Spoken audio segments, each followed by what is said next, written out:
नमस्कार आमी Mona Lisa Jhargram kitchen कैनभासेर पक्ष थेके प्रत्येक दर्शक बंधुके आमार चैनेले आंतरिकभावे स्वागत जानाच्छि।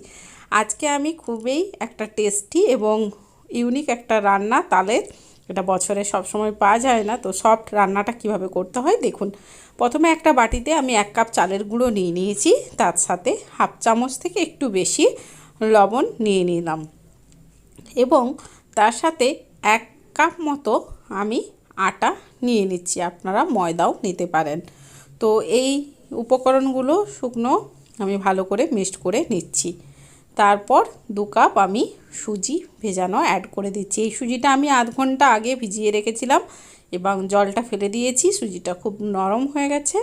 আর 2 কাপ মতো তালের কাত আমি অ্যাড করে দিচ্ছি। এই তালের কাতটা আমি 20-25 মিনিট ধরে ফুটিয়ে নিয়েছি এবং এতটা ঘনত্বে পুরো হয়ে গেছে কম আছে। তো ঠান্ডা করে এখানে আমি অ্যাড করে দিলাম।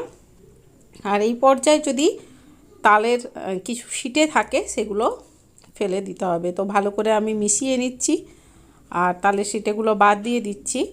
আপনারা এখানে আরেকটা পদ্ধতি ইউজ করতে পারেন, একটা বড় ছাঁকনি নিয়ে তালের কাতটাতে ছেঁকে নিতে পারেন, তাহলে আর তালের ছিটাগুলো থাকবে না। তো আমি 1 কাপ মতো এখানে নারকেল কুড়া অ্যাড করে দিচ্ছি এবং মিশ্রণটা ভালো করে মিশিয়ে নিচ্ছি এবং অল্প অল্প করে জল দিতে হবে। একবারে কিন্তু বেশি জল দিয়ে দিলে পাতলা হয়ে যেতে পারে, তার জন্য অল্প অল্প করেই জলটা মেশাতে হবে।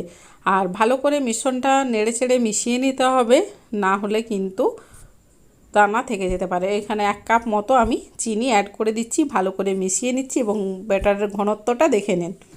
চিনিটা যেহেতু দিয়েছি সেহেতু গোলার জন্য আধ ঘন্টা আমি ঢাকা দিয়ে রেস্টে রেখে দিচ্ছি। আধ ঘন্টা পর একটা তাওয়া বসিয়ে দিয়েছি, তাতে 1 টেবিল চামচ মতো তেল ব্রাশ করে দিয়েছি। তাওয়াতে 1 ডাবু মতো আমি তালের এই যে ব্যাটারটা দিয়ে দিয়েছি এবং খুন্তির সাহায্যে ভালো করে চারিদিকটায় ছড়িয়ে দিচ্ছি এবং নিচের থেকে একটু কালারটা ধরে এলে নিচ থেকে আপনারা বুঝতে পারবেন। একটা খুন্তির সাহায্যে চারিদিকটা ঘুরিয়ে নেবেন প্রথমে, মানে নিচে লেগে আছে কিনা সেটা চেক করে নেবেন।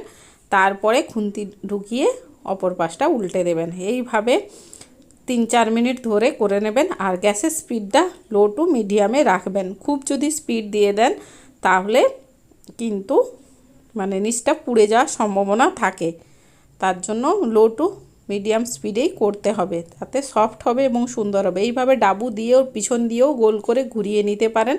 তেল ব্রাশ করে নিতে হবে, আস্তে আস্তে করতে হবে। আর যদি কোনো কারণে ফুটো হয়ে যায় সেই জায়গাটাতে আবারও তালের অ্যাড করে নেড়ে চেড়ে ভাজিয়ে নিতে হবে। আর একটা আমি দেখাচ্ছি, তার জন্য তালের মালপোয়া, এটা একটা কড়াই গরম করতে দিয়েছি এবং ছোট পাতলা ডাবুতে করে 1 ডাবু করে দিয়ে দিচ্ছি।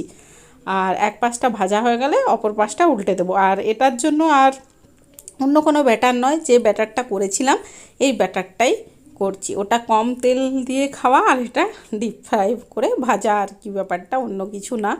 তো এটা যত পাতলা হবে পিঠাটা ততই খেতে ভালো লাগবে। যদি একটু বেশি পরিমাণে বড় ডাবুতে দেন তাহলে মধ্যেখানে একটা গুটি টাইপের হয়ে যাবে, তখন সেটা কিন্তু খেতে ভালো লাগবে না। এরকম যদি পাতলা আর সফট হয় তাহলে খেতে ভালো লাগবে।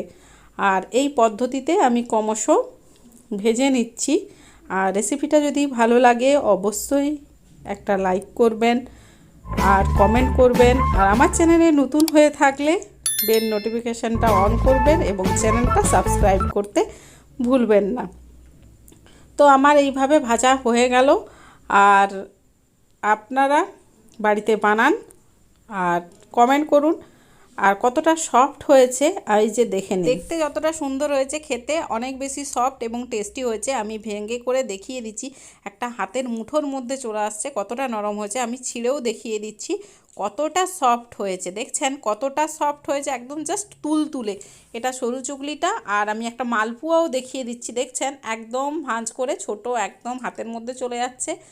আর এই যে দেখুন আবার ছেড়ে দিলে এরকম হচ্ছে, মানে দেখেই বুঝতে পারছেন অসাধারণ খেতে হয়। এইভাবে বানান, ঠান্ডা ঠান্ডা পরিবেশন করুন, নাহলে তাল অনেক সময় তেতো লাগতে পারে, ঠান্ডা হয়ে গেলে লাগবে না। ভালো থাকুন, সুস্থ থাকুন।